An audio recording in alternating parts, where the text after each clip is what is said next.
Welcome to Data Leader Show. I am Deval Bhatt, and today I have Peter Nelson with us. Peter, thanks for coming on the show. Thanks, Deval. It's great to be here. You know, Peter, you are one of the most experienced technology entrepreneurs I've ever had on the show, so I'm very happy to have you here. Let me tell you, our audience, a little about you so they know who you are. So, you have about 30 years of broad business entrepreneurship and technology experience, while you've done things in casino surveillance, where you brought innovative tech solutions to the Las Vegas casinos.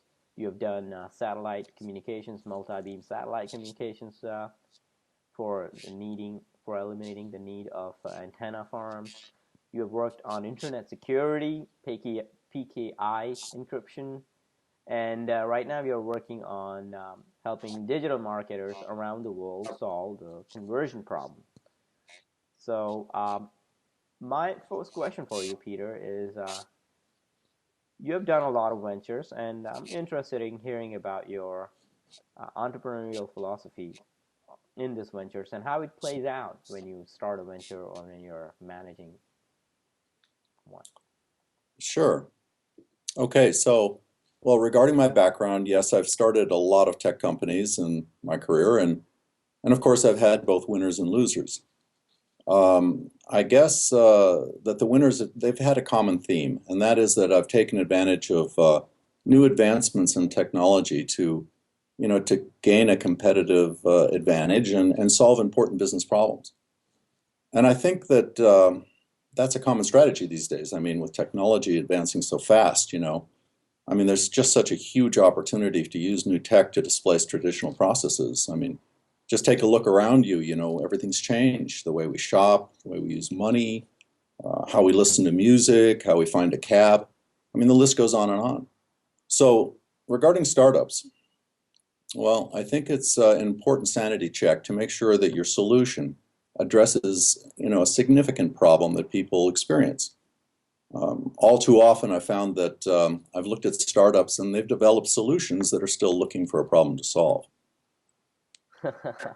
I will be on that list, Peter. I've done that mistake when I was younger in past, where I created solutions that were looking for problems. But I'm learning, and I've grown up, and I'm learning every day. But this is a very common problem, like you said. So Indeed. thanks for sharing that insight. What I'm really interested in, especially hearing about your latest venture with Underlay. You are a CEO and founder of Underlay.io, and you are solving digital marketers. You're helping solve digital marketers the conversion optimization problems. And I'm just curious about what led you to do what you're doing with Underlay. Well, sure. Well, let me start by saying I'm very passionate about improving the efficiency of conversion rate optimization. Um, this is a common problem because it requires a lot of testing, to improve conversions, and that takes a lot of resources, and resources of time and money, and most companies don't have it. For larger companies, they may have the resources, but it becomes a political problem where everyone's fighting for the IT resources. Marketing wants IT to create landing page variations to test, but other departments are fighting for those same resources. So long and the short of it, it just takes a lot of effort to optimize. And my small company faced that problem firsthand, and it gave us a really good perspective on how to develop a solution. You see, years ago, we had a small company and we developed an online offer for a product that we'd created. And back then, to get traffic to our landing page, we negotiated a JV deal with online publishers that would split revenues with us every time we made a sale. Well, back then, we had to get a good conversion rate or we wouldn't last with these publishers. And it took us, a week and probably over $1,000 just to create one variant to test. And like I said, this is a common problem for so many companies. And there's a case study that illustrates how prevalent this problem is. There's a company called WordStream, and they're a PPC company that have, hundreds of customers that that they basically conducted a study to prove that what they call unicorn conversion rates really do exist. Well, the term unicorn conversion rate is really a term that describes a conversion rate that's like 3 to 5 times higher than an average conversion. And so in WordStream's test, they took hundreds of their accounts, their client accounts, and they measured the conversion rates that these clients were achieving. And what they found was that the average conversion rate was less than 2.5%. And yet 10% of all these hundreds of accounts were achieving conversion rates of over 11.5%. That's 5 times higher than the average. Nice. Yeah. So it did a couple of things for us. It proved that unicorn conversions really do exist, but it also begs the question, what's the difference between the companies that are doing so well and everyone else? And really what it all boils down to is these other companies, they devoted the necessary time and the resources to do that testing. So, it became clear to us, we identified our first problem to solve. And that was come up with a solution where smaller companies could afford to optimize for higher conversions. Because higher conversions, that's critical. It's central to every business now. Almost every business has an online presence. And I can't think of anything more important than to get your conversion rates up. So while we were developing a solution to this problem, we actually discovered another problem that we needed to solve, or if we could find a solution to it, would be important. And that was the problem of optimizing for mobile devices. Because, as you know, mobile usage has exploded. These days, over 50% of the traffic that comes to any website comes on a mobile phone for the first time. And here's the problem. Mobile conversions are 70% lower than desktop conversions. And this problem of low mobile conversions really is due to the widespread use of what they call responsive design. Now, responsive design refers to a popular solution to make websites, look good on all devices.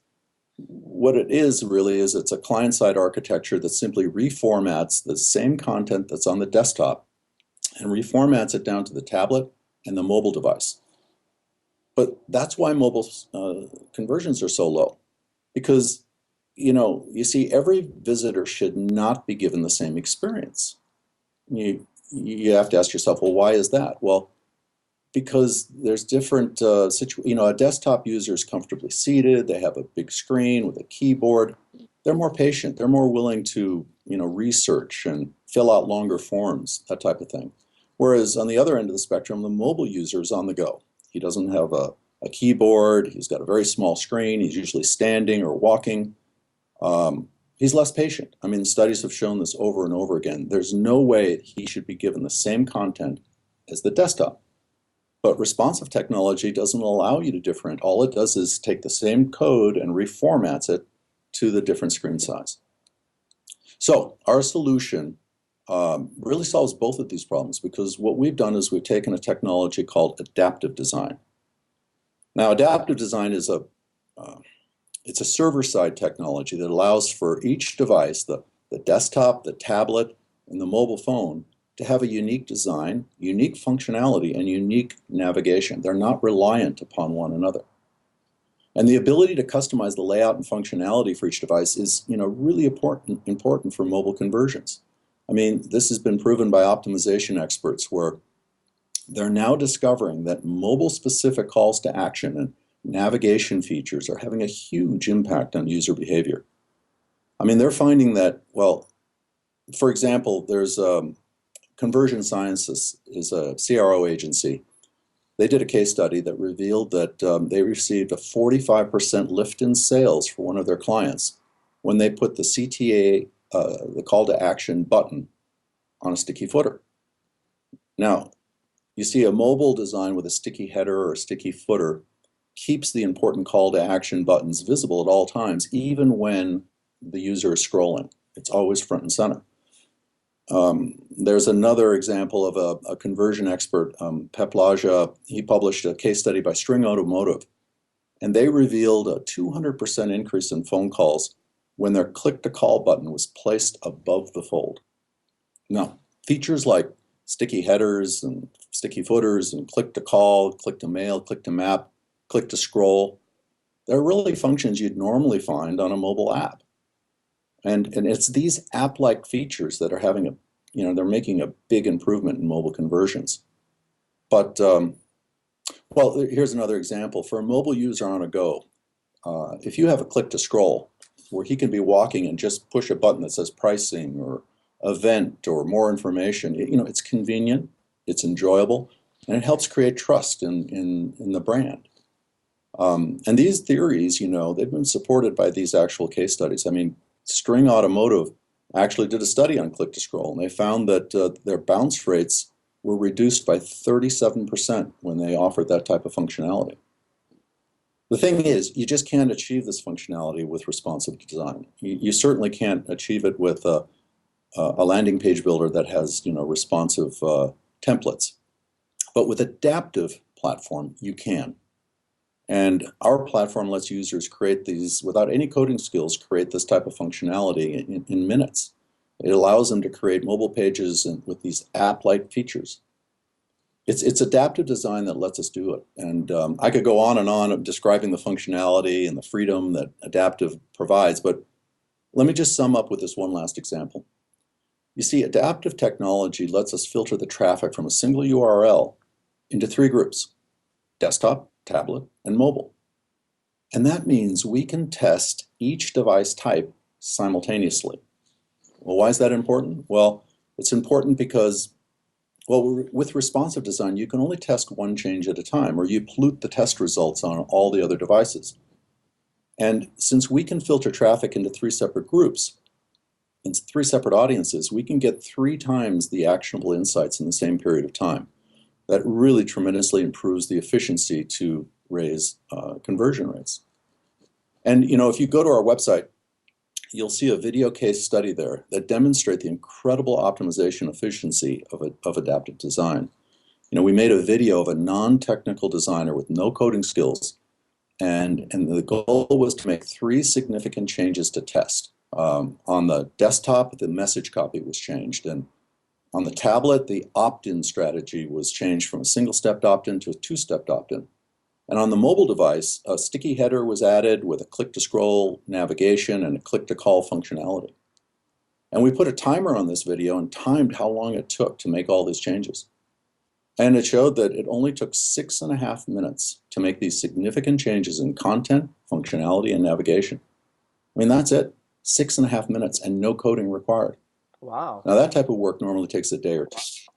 Yeah, It's I mean, the bottom line is now even the smallest company can afford to optimize for unicorn conversions instead of just being satisfied with average conversions. You know what, Peter? I picked up a couple things when you mentioned about time and attention span in your conversation about how adaptive design really helps you improve the the speed at which you execute this test, and offers you the ability to really capture the attention span of the mobile visitors or tablet visitors. So it's interesting. Time and attention are 2 of the rarest forms of commodities out there. Um, you have to, you cannot buy time and attention. It takes forever to create something that is unique and original enough to get someone's attention in this day and age. So it seems like adaptive design kills 2 birds with 1 stone, which is it gets the attention it needs if you're designing it in the right way, and it also helps you improve the speed of execution, which is, if any entrepreneur is out there who's trying to improve, get the MVP out there, they know the importance of speed of execution. That's the most important thing when you're building up products and taking them to the market. So it's pretty cool that you share that with us. Can you share a little about how Underlay, your solution to adaptive design, helps entrepreneurs, and you know specifically the nuts and bolts, if you can? Well, sure. So we have a landing page platform, and it's a cloud platform. So you can literally come to our site and get an account for under $50 a month, or you know you spend more depending on how much more traffic you have, but very low cost ability for you to create a landing page from one of our templates and modify it and publish it with a click of a button.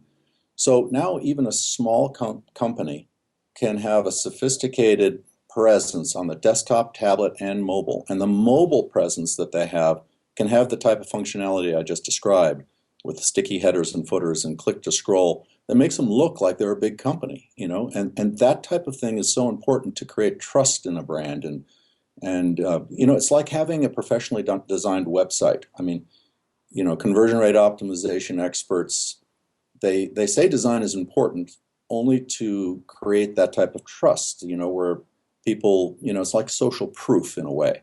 And that's what you can accomplish with adaptive design. So now you can provide a kind of a gee whiz experience to your most important audience, which is now mobile.